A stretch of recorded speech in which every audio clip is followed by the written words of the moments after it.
Alright, I'm on chapter 6 now. See if I can finish this before my phone dies. Okay. Somewhat behind the partition. This is chapter 6. Somewhat behind the partition. Part 2, chapter 6. Somewhat behind the partition, as if under immense pressure, as if someone were strangling it, the clock suddenly wheezed. After an unnaturally prolonged wheeze, there followed a rather thin, nasty, somewhat unexpectedly rapid chime, as if someone had suddenly leaped forward. It struck 2. I regained consciousness, although I hadn't been asleep, merely lying in a half-trance.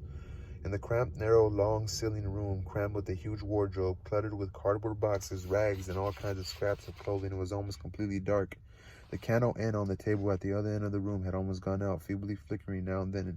In a few minutes, the whole room would be completely dark. It did not take me long fully to come to my senses. All at once, without any effort, everything came back to me in a flash, as if I had been laying in wait in order to attack me again. And in that half-conscious state itself, there constantly remained a kind of focal point in my memory that hadn't been forgotten at all, and around which my sleepy reveries warily revolved. But the strange thing was that all events of that day seemed to me now I was awake to have taken place long, long ago, as if I lived through everything in the remote past. My head was feeling muzzy. Something seemed to be hovering over me, nagging at me, rousing and disturbing me. Once again, anguish and spleen seethed within me and sought an outlet. All at once, I saw right next to me 2 wide-eyed, open eyes surveying me curiously and intently. Their look was cold, indifferent, and sullen like a stranger's. This I found oppressive. A gloomy thought stirred in my brain and swept through my whole body like some foul sensation similar to the kind you experience on going into a damp and moldy cellar. It was somewhat unnatural that only at that precise moment did those 2 eyes decide to start scrutinizing me. I also remember that in the course of 2 hours I hadn't spoken one word to that creature and even considered it quite unnecessary, until a few moments before I was even pleased about it for some reason. But now this suddenly and vividly appeared to me as absurd and repulsive as a spider, a vision of lust which, without love, crudely and shamelessly begins exactly where true love is crowned. We looked at each other for a long time, but she didn't lower her eyes before mine, nor did she alter her expression, so that finally I was overcome by a kind of eerie feeling. "What's your name?" I asked brusquely to get it over with as soon as possible. "Liza," she replied, almost in a whisper, but somehow quite ungraciously, and she looked away. For a while I said nothing. "The weather today, snow, it's foul," I muttered almost to myself, warily putting my hand behind my head and gazing up at the ceiling. She didn't reply. It was all very ugly. "Are you from St. Petersburg?" I asked a moment later, almost in a temper, and turning my head slightly towards her. "No, where are you from?" "From Riga," she replied reluctantly. "Are you German, Russian? Been here long?" "Where? In this house?" "2 weeks. She was speaking more and more abruptly. The candle had gone out altogether, and I could no longer distinguish her face. "Are your mother and father alive?" "Yes, no, yes, they are." "Where are they?" "There, in Riga." "Who are they?" "Just." "What do you mean, just? Who are they? What do they do?" "They're tradespeople." "Have you always lived with them?" "Yes." "How old are you?" 20. "Why did you leave them?" This just meant, leave me alone. I'm sick of all this. We said nothing.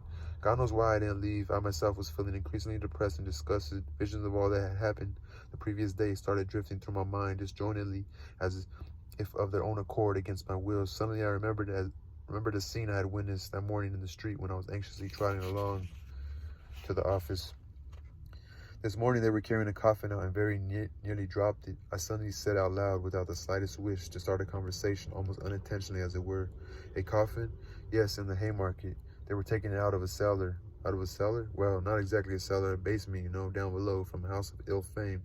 There was such filth everywhere, eggshells, litter, nasty smells. It was disgusting."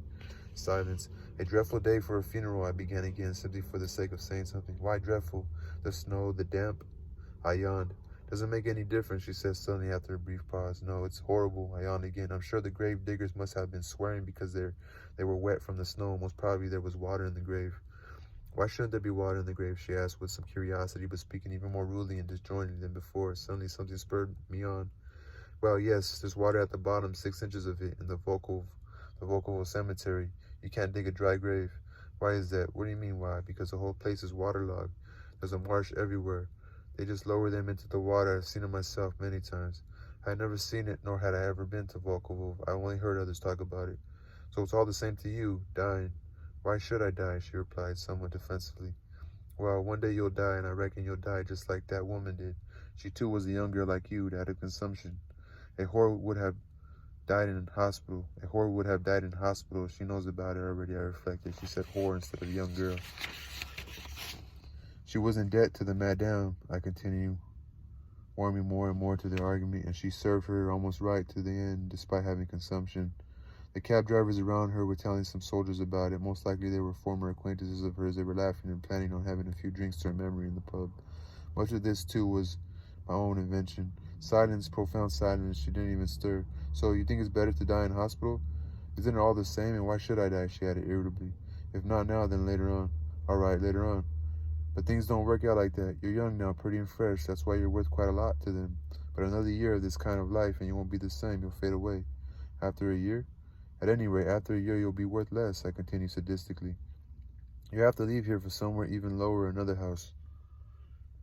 A year after that, to a third house, sinking lower and lower. About 7 years later, you end up in a cellar in the Haymarket. That wouldn't be so bad, but the trouble is, if on top of that you're contracted some illness, let's say a weak chest or caught a cold or something, in that sort of life, it's very hard to shake off an illness.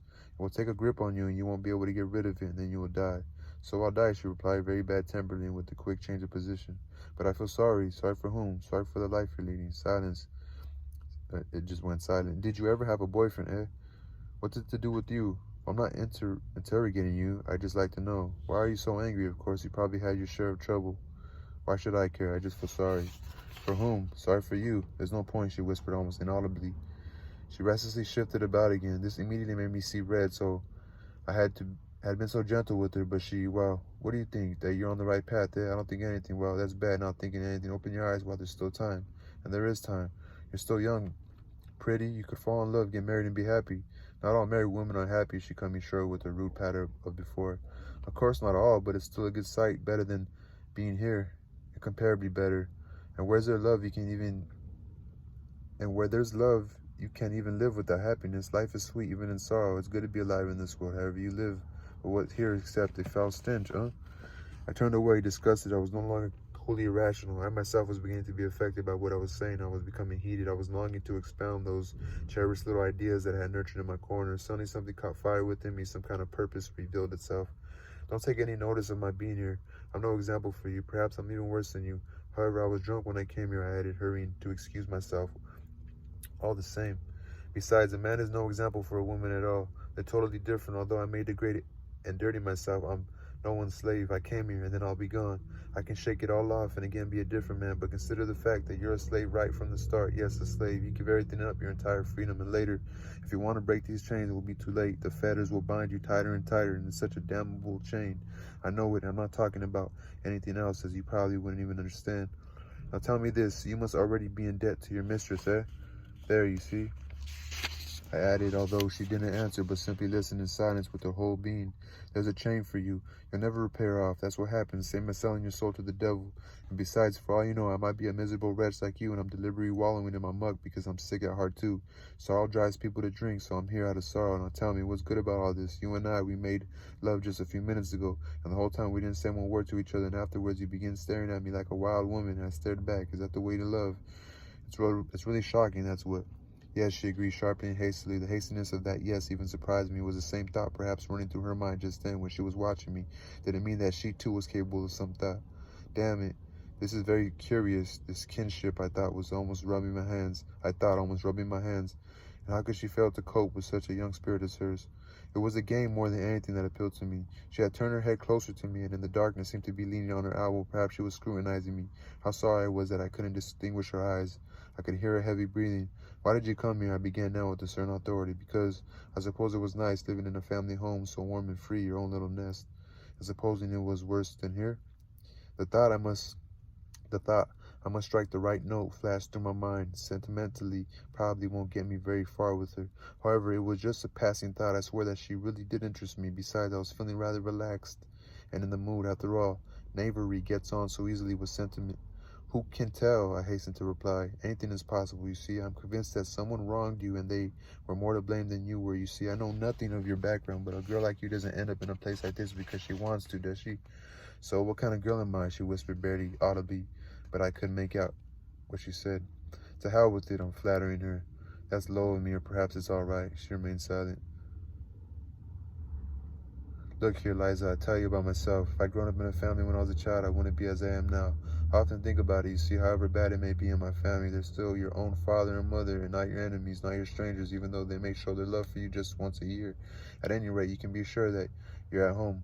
I grew up without a family. That's certainly why I turned out the way I am, without feelings. Again, I waited for her to speak.